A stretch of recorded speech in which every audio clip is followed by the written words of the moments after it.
let's say somebody want to get rich and you see the stuff on TV. Hey, you can quit your job. You can start making X amount of money in 30 days. And people sprint to that. They throw everything they got into it. It's important to hustle every day. It's important to get the things done that you need to get done. Knowing your pace is so important. I think in life, period.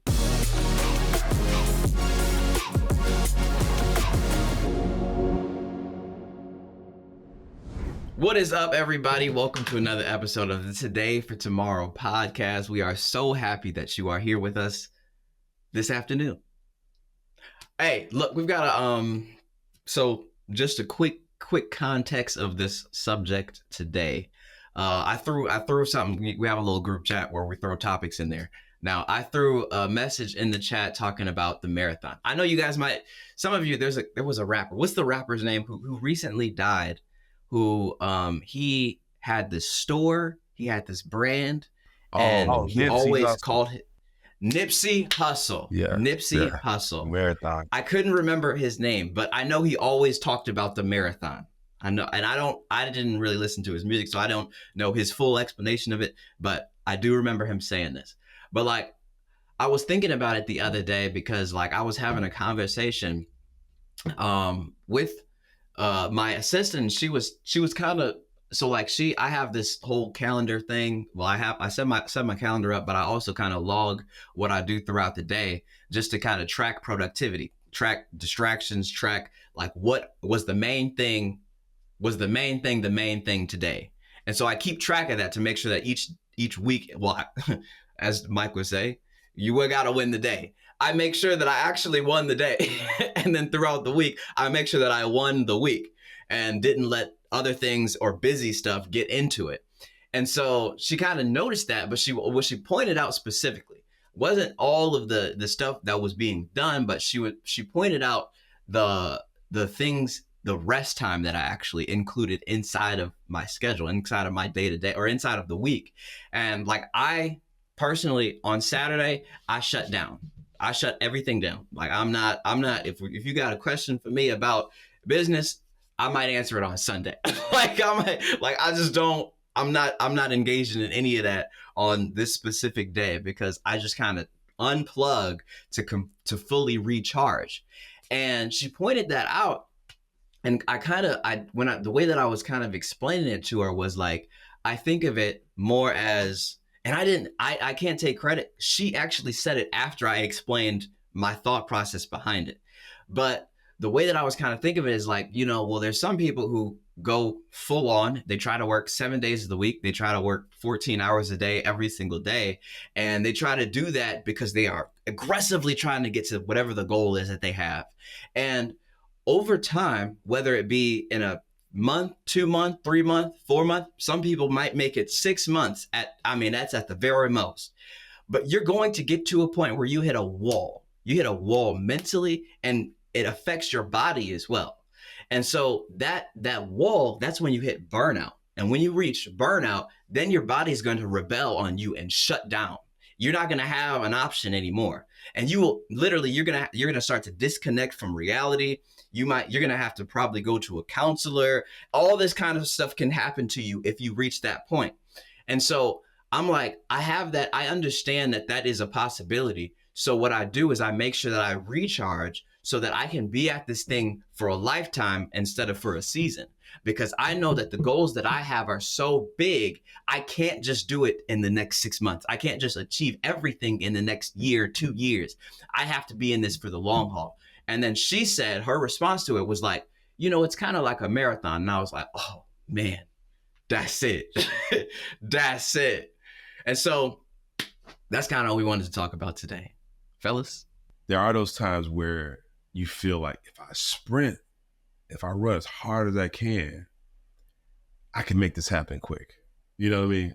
And this has not been me, but let's say somebody want to get rich. And you see the stuff on TV. Hey, you can quit your job and you can start making X amount of money in 30 days. If you take this program and you become a day trader, whatever the case, we can train you to do it. And people sprint to that. They throw everything they got into it because the goal is to be wealthy. but they want it fast. So they sprint, they burn themselves out. They understand that, you know what, I can't keep this pace up. It's not going to work. I can't run 100 miles per hour every day because I just can't do it.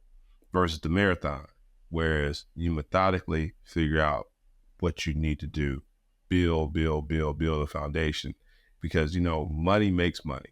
So if you want to be rich, you got to understand that money makes money. So as you start to build your portfolio, you start to build other things on top of it. And the more you do that, the more it mushrooms, but it takes time. So that's the marathon piece. Yeah, when you said money makes money, it made me think about compound interest. You know, it's like the ninth wonder of the world, where once you build your momentum, like you said, man, you really you want to have that residual compound effect to where you're using your brain power to identify those specific incremental gains, because you already have, you know, what's compounding. Your main thing is already doing what it's going to do. You're just looking at those little specific points where you can add on incrementally. And another thing I was thinking about when you were talking, Martell, is it's a quote where it says, most people overestimate what they can do in a short amount of time, you know, i.e. like a year or so, but they underestimate what they can do in a little bit longer amount of time, like let's say 10 years. You know, when I look back, I just went to my 20-year reunion for high school, you know, graduation, which is crazy, but I'm looking and, you know, that's a time for reflection. When you look back, you kind of, you know, you seeing what's what, who's who. A lot of the popular guys in high school, they fizzled out right after high school. You know what I'm saying? And you had to be able to evolve in real time and to actually achieve the success that every one of us said we wanted to achieve when we were there, right? And it just made me think of, you know, having that marathon approach, just as far as like, hey, I'm playing the long game. And this is the other part of the story that most people don't want. They may not even realize, but they don't want to admit. When you truly believe in your life purpose and you truly believe that you're going to achieve these goals, it's not difficult to do the work and be able to be humble and have humility at each step of the way.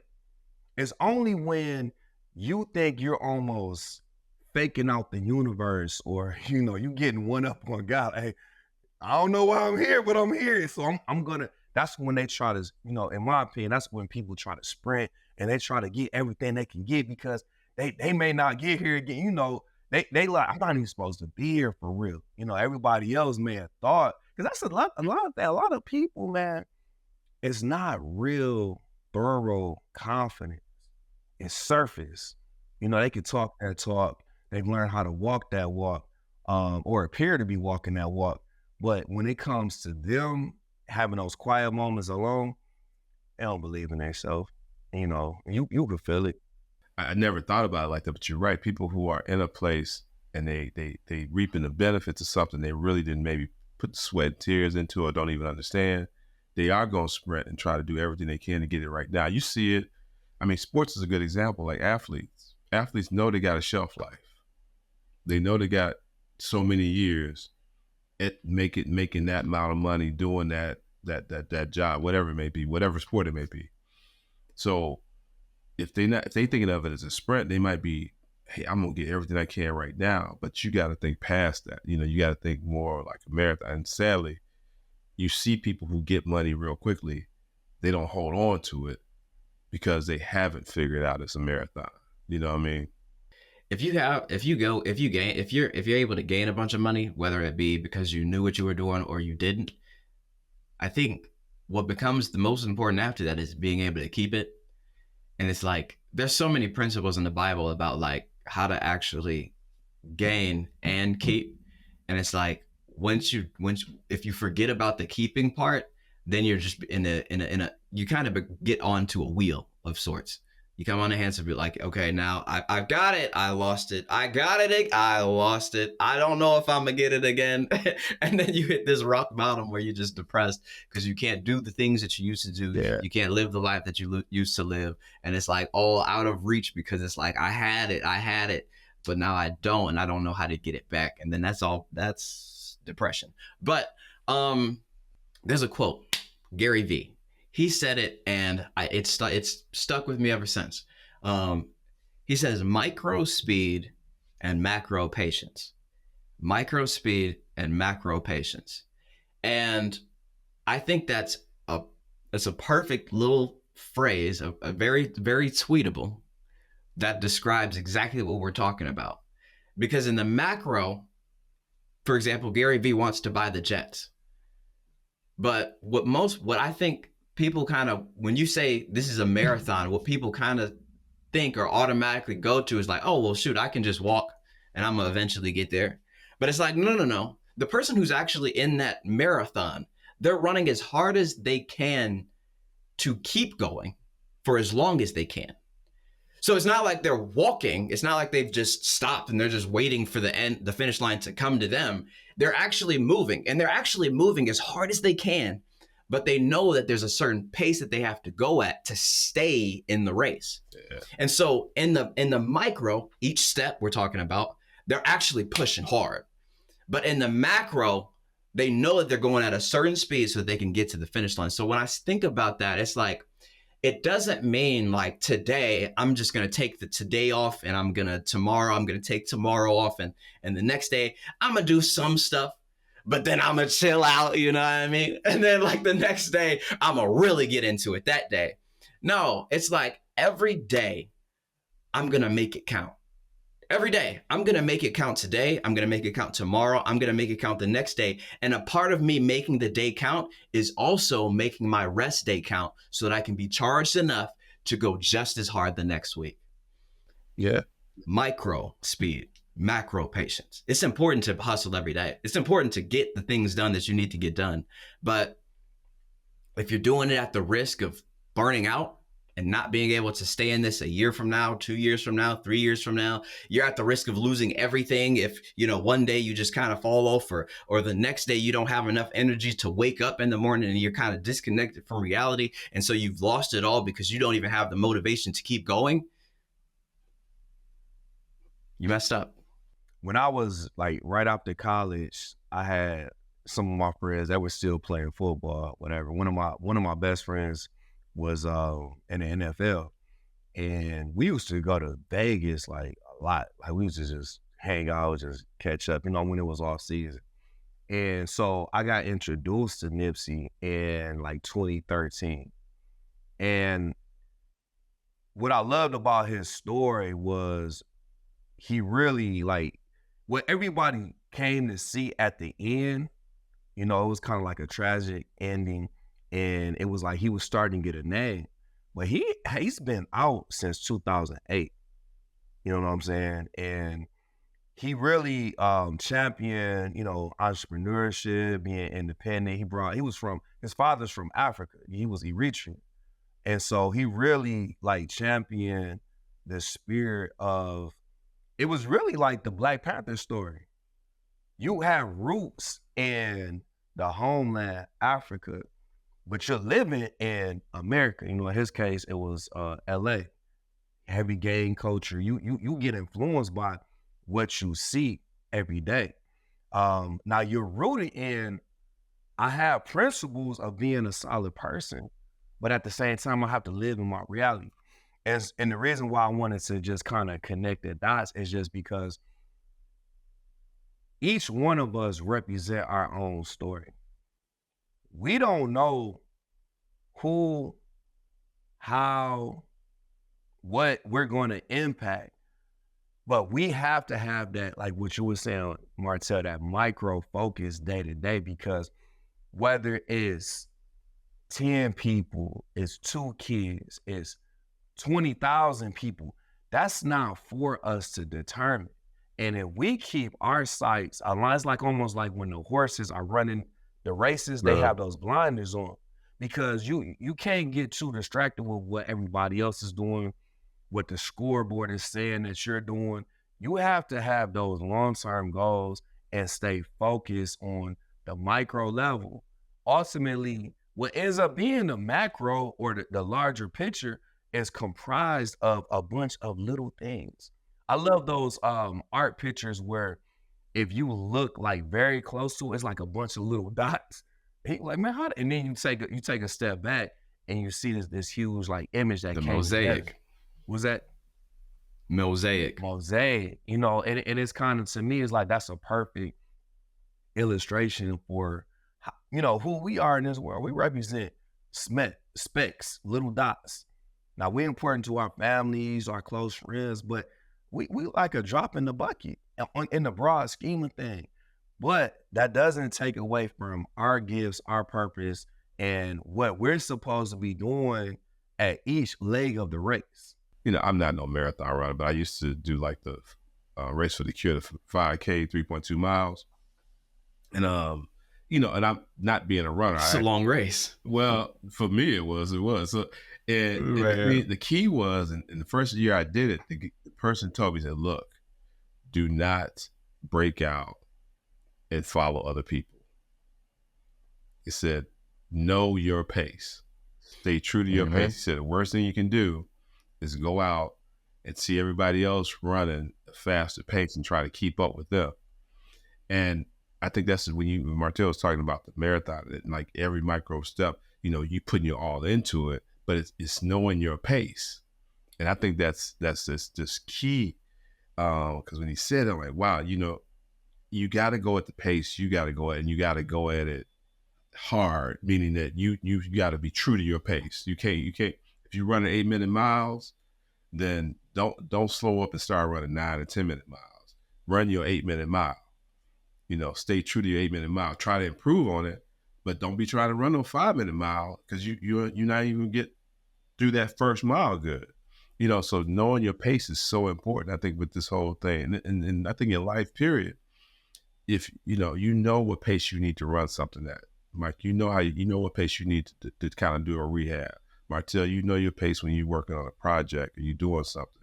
You know, I know my pace. I'm like, I need to do A, B, C, and D. I know how, when I'm putting something together, I got these many days to do it, and I need to dedicate this much time to it. If I don't, then I try to sandwich it, and then I run too fast, and it don't come out right. I love that you mentioned the running piece. With the, how many miles? 3 miles? 3.2 miles, 5K, yeah. 3.2 miles. Hey, look, that's a long way, big dog. Don't like, a lot of people can't even go that far, so I wouldn't, shorten that. But I think one of the hardest races in track is the 400-meter hurdles. And I think anybody who's ever done it knows exactly what I'm talking about, because you don't just have to pace yourself, and you're not just dealing with putting one leg in front of the other, but you actually have to jump over a barrier. And then you have to take a certain amount of steps to get to the next barrier, and then have the energy and have the mental toughness to get over that as well. And it's also a sprint. You're supposed to be going at it fast. And so it's like, I want to talk about that other side of that. Like we talked about the micro speed and then the macro patience. The finish line is not going to move. Finish line is like, oh, I'm not going to move for you. It's not going to get closer to where you are on the track. It's not like, this isn't like a video game where you can just, press a different setting and then the finish line is going to come right in front of you over this next hurdle. No. The finish line is a finish line. It's going to stay there. But how fast you get there is determined by how quickly you move and the pace that you can go to get there without killing yourself on the track. Because just like Rodney said, go ahead. When the gun goes off, go at full speed ahead. I dare you. Put everything into that first 100 meters, and I promise you won't make it to the second. And if you just so happen to make it to the second, you ain't making it to the third. And I promise you, there's going to be a hurdle right at the end of the third, and you might look stupid when you fall over it because you ain't got enough energy.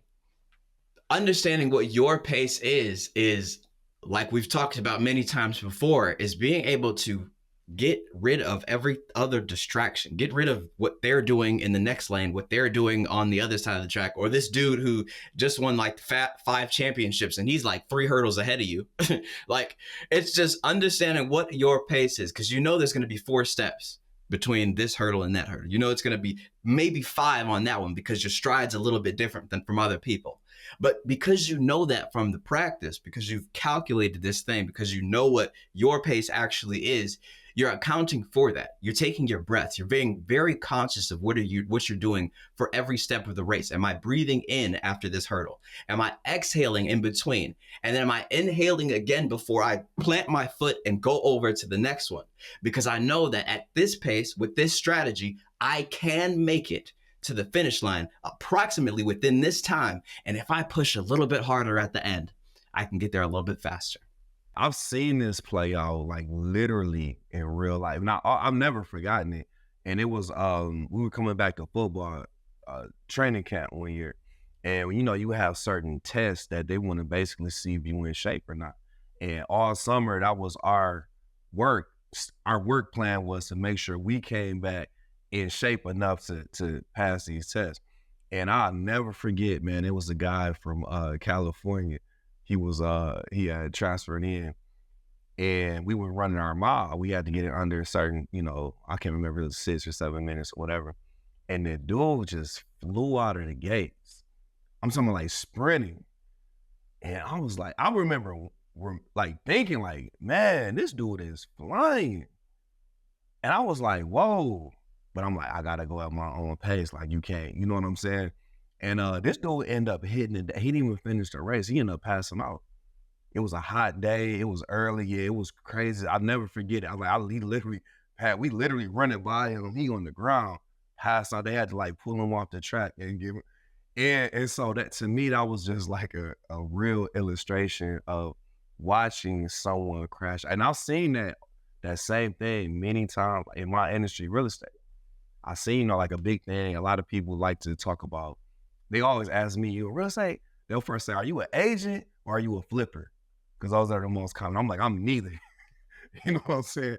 And, you know, the thing is, I've seen a lot of flippers come and go. You know what I'm saying? Because it's very heavily dependent on what the market dictates. And the market is up and down versus something like myself, which is more like a steady burn with the residual rental, buy, and holds.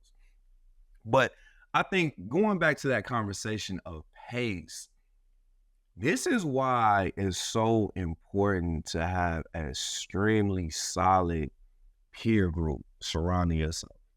You know, like that scripture, iron really does sharpen iron. You can't be thinking you're made of iron, but you're surrounded by people made of glass, because you're pushing the pace. You're constantly in the lead. If everybody's beneath you, then you don't really know your own pace. And this is why it was very, as we keep talking, because I know the type of caliber of men that you are. And yeah, you are pushing your own pace. So when you say you're taking a rest day, it's because you earned it. You deserve it. You need it so that you don't burn out. But the majority of people, they sit in that excuse. I'm gonna use the word excuse of, and I'm living at my own pace.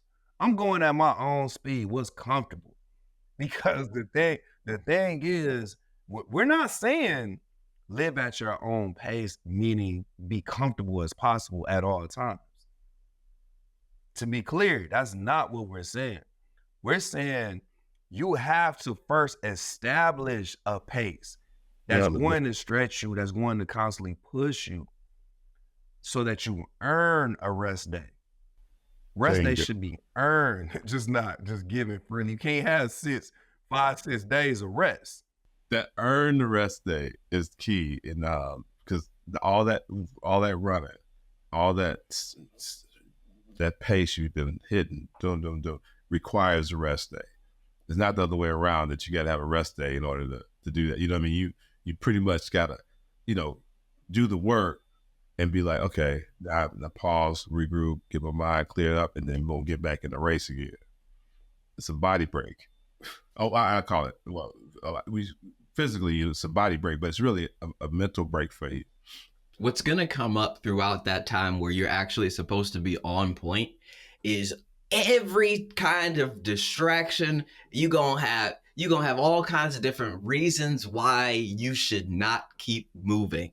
And it's the reason why, like I started by saying, like explaining that I actually keep track is because I have to make sure that the main thing was the main thing. Me and Mike was talking about this the other day. When I look up in 10 years, 20 years, I don't want to be like, oh, shoot, where did the time go? I'm going to know exactly what happened. I'm going to know exactly what happened.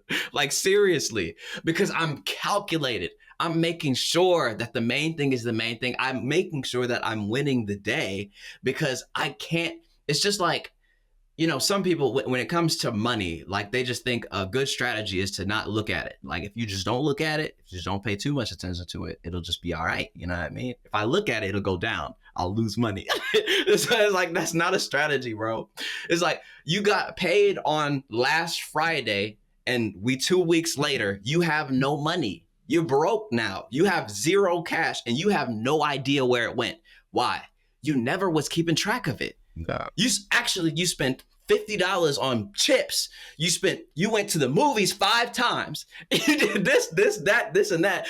And it's all recorded in your bank account, but you never checked it. And you just don't know why you never have any money to save because you want to buy this expensive thing, but you don't have the money for it because you never actually put anything to the side and you have no idea where the money went in the first place. I'm doing the same type of management with my time because I need to make sure that I know where it's going and how to get it to where it should be if it's not there already. Nah, you're right, man. And look, I know we at that, man, I'm amazed how quick this time is going by. We don't reach that mark here again. How do we kind of close this out? Because I think every element of this kind of has its own message, I guess, in a way. But how do we sum this up for everybody that's watching so they kind of walk out and be like, okay, I get it. Micro speed, macro patience. Be in touch with the spirit. The spirit will let you know when you deserve that rest, because you find when you really push yourself. Like I sure, a real example today, this morning, you know, my schedule is kind of off. I'm staying up later. I'm not, you know, I probably didn't go to sleep until like 1. You know, we record early in the morning sometimes. You know, I had to get up about 5:45 today to make sure that, you know, we were able to be on time. And the thing is, once I locked into gear, once I got surrounded by brothers that are pushing themselves, I became energized by doing the thing. So this is the part where you have to really understand. Just to reiterate, I really want to leave the people with, live at your own pace, but continually push that pace. When it's time to work, we going 100 miles an hour, 100%. And when it's time to rest, we completely resting. But when it's time to work, you gotta give it everything you got and don't blend into it. And I think another topic that maybe we talk about later, but I want to readdress it because I specifically want to talk about it because with Mike is like because you mentioned it earlier, but I'm like, it took a whole new life as of actually within the last few months. But understanding the difference between understanding that you don't have enough data sometimes to actually put a date on some sort of goal, going into that macro patience. You can't say that you're going to do something in a year and you've never done it before. It's one thing to be like, okay, based on my data, I know that I increase at this particular percentage every single month, or this is our numbers say that at this particular, I'll call it it's a click-through rate. I'm talking about advertising at this number, at this metric, this is what we bring in every month because this is our conversion rate. So at this pace, this is what we should predict for next month. And so I can accurately say that maybe in 5 months, if we continue to increase at this percentage, we're going to get to this point. If you've never put in the work in the first place, who are you to say you're going to get anything in a year? Yeah. Who are you to say it's not going to take 5, 10, 20 years for you? You have no data to reference, but that's for another day. All right. Housekeeping items. Rodney, you want to kick us off? Sure. Hey, I want to invite you all out to Man 2.0, second Saturday of the month. We held it at the Freedom Center, which is located in Southville, right outside Detroit, 28202 Franklin Road. Join us on Saturday, second Saturday. That's 10 a.m. Hey, and if your wife, you talk to your wife or the ladies that watch today, there's a women's group, Lift, that meets the first Saturday of the month. I want to just throw them out there too as well. And we have service on Sundays at 11:30, same spot. Come check us out. You can check us out virtually, Freedom in Christ Ministry 2 online. And hey, hope to see you. I want to offer the people just inspiration. I want to keep our people inspired. With this being in mind, we created a apparel line, just trying to give the people a uniform that are actually doing the day-to-day work. So for example, today I have a hoodie that says brick by brick, rebuilding Detroit, one house at a time. And we have other inspirational, motivational taglines. So please come check us out. Come visit my IG at DetroitInvestor_WCI. And we just want to highlight the people doing the actual work every day. Real quick, I'm going to keep it short. Focus 417, done for you video advertising agency. If you're a roofer right now and you are trying to get more appointments onto your calendar and you're having a difficult time doing it, you're having a difficult time selling, you're dealing with a whole bunch of different terrible lead sources and all this other stuff. If you want 60 at-home roofing consultations over a 60-day period, guaranteed, and we only work on a pay for performance basis, go ahead, tap the link inside of the description. We're going to get on a phone call and I'll walk you through exactly how we do that and how we're able to achieve it. So boom, that's the episode. Thank you for tuning in. If you have not subscribed already, do it. Do it now. Here, we'll wait. 1, 2, 3. Just do it. All right, good. Cool. And we'll see y'all in the next episode. Peace. Yes.